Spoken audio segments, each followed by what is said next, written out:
The Forest is a slasher movie about two couples, but they're not together.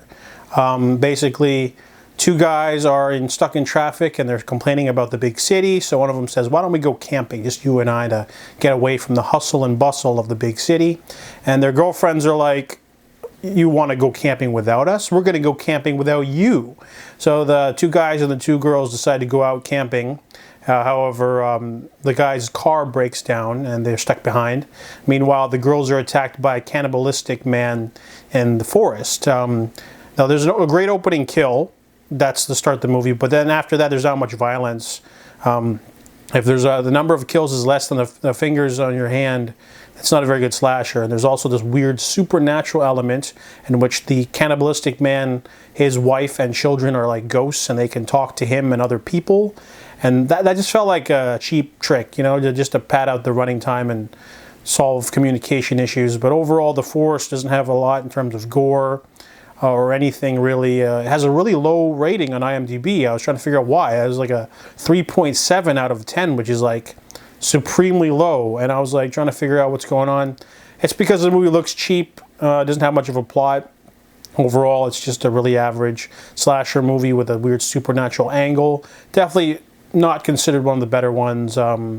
Even The Forest, or even The Prey is better than this one. So I give The Forest a 2 out of 10. Maniac is a 1980 slasher film, and I've seen the remake, and I really like the remake. It's got Elijah Wood in it, but it's about a mentally unstable man who kills women and then cuts off pieces of them, mostly scalps, I believe, because he wants to preserve some of them.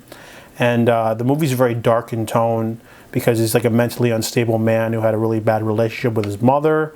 So he's trying to like recreate her with the scalps.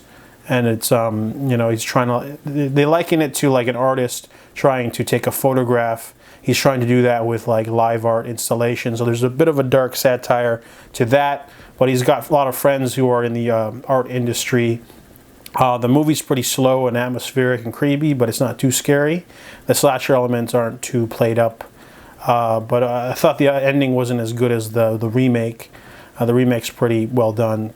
A lot of POV stuff, but the original Maniac still has some stuff here and there, but it's a little bit underwhelming, in my opinion.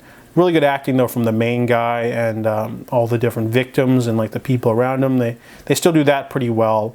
And there's some, you know, other elements in there that just don't, I don't know, the movie was really slow in parts too, even though it was only 90 minutes long. But Maniac is okay. I wouldn't consider it like a must-see slasher, but it's all right. It has some stuff going for it, but it doesn't perfectly nail everything.